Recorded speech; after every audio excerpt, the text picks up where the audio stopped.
Probably do not know, some of you, but the US government has voted on the right of the Palestinians to return. In fact, this was one of the conditions for accepting Israel to the United Nations, that it itself has to allow the refugees to return. But Israel, of course, ignored that. So there's no comparison. And I support the right of every refugee to go back, including Egyptian Jews, to go back to Egypt. Of course they're entitled to go back to Egypt and to reclaim their property. Otherwise, I would be a hypocrite. Every refugee has a right to return to his or her home and reclaim their stolen property. Absolutely, that applies across the board. Talking finally, I'll end with peace and justice. Somebody in the Netherlands, I was presenting with Richard Folk on a panel about BDS, and somebody in the audience said, but you know, isn't boycott divisive and so on? Why don't just Palestinians and Israelis get together and hug and kiss? Okay, I controlled my temper and I was very respectful and I said, okay, I'm not against kissing and hugging. Really, I have no problem. But when a master and a slave are kissing and hugging, we call it rape. We do not call it love. Only after slavery ends, then possibly they may fall in love and kiss and hug authentically. Before that, it's rape. Sorry. So, peace without justice is institutionalizing injustice. There is no peace without justice, because that's unsustainable. That's the peace of the master and the slave. The slave can be so weak that he or she says, you know, I'm not going to resist any longer. I'm going to accept the status quo. That's not peace with justice. That's peace as in surrender. But that cannot last because it's an immoral order. Ethically, it's not sustainable. It's not tenable. Therefore, to achieve really sustainable peace, it has to be based on justice, on equal rights, on human rights for everyone. Thank you.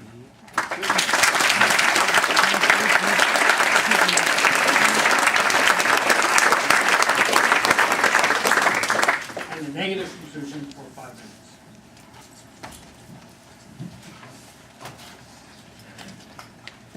There's been a lot of words tossed out at you, words like colonial, fascist, apartheid, democracy, and definitions, and I'm not sure how much we can absorb and how much we can explain those words tonight. I've spent years in the classroom trying to explain those words, so I won't try in a couple of minutes tonight to go into them and to talk about their entire meaning. I guess I would.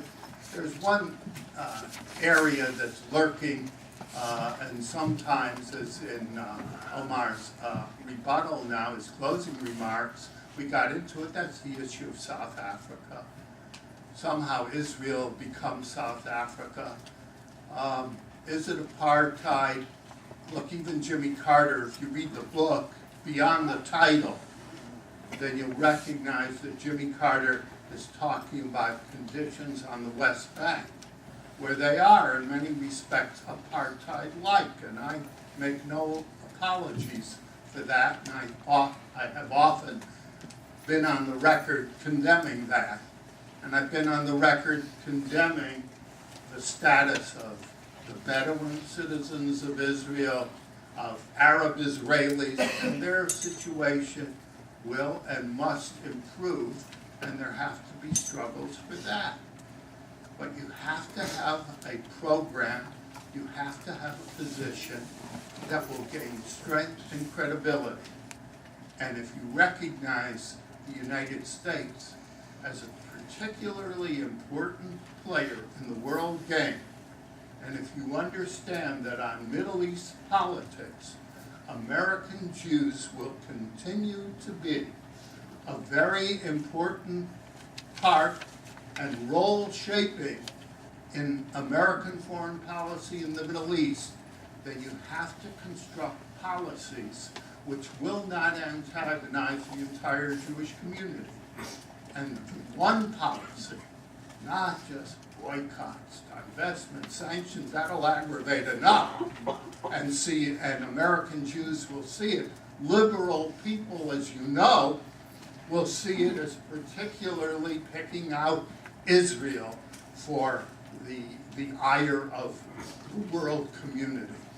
But the one issue, above others, that will unite every Jew on this planet save a few friends of Omar Barghouti's, is the right of return. The right of return represents the end of Israel. The right of return could see 800,000 or more, counting descendants of people returning into Israel, totally shifting the demographic balance within Israel. There is no conceivable government of Israel that I can see, not on the near term, but on the long-term horizon, that could ever accept the right of return.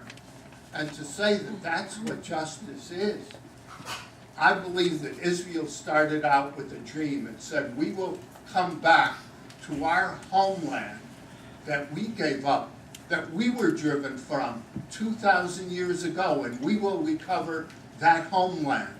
And when that homeland was not all recovered, the United Nations gave Israel a very small strip. A far-sighted statesman named David Ben-Gurion said, we can wait, we can see, we'll build a state where we are. And maybe some of his ideas don't square with mine on what was to happen next. But the Palestinians would be well advised not to advocate right of return, but to advocate a policy that says, we want our state, we will settle for a state. Yes, there will be those among them, as Israelis well know and fear, who will advocate further gains, what we call revanchism in history, who say it's never enough.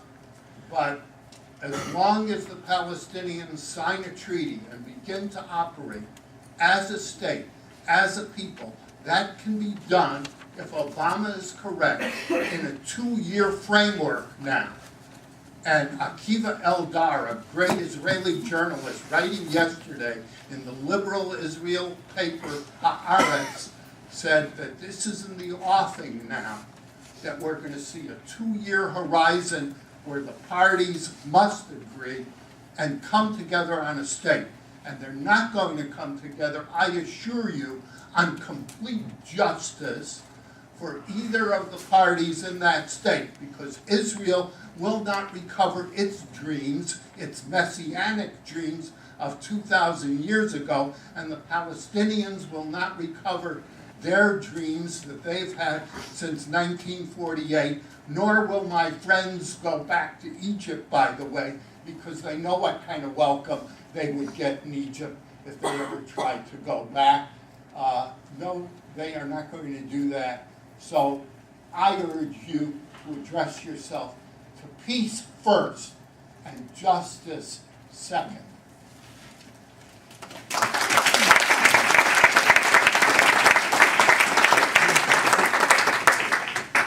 We set aside some time for your questions.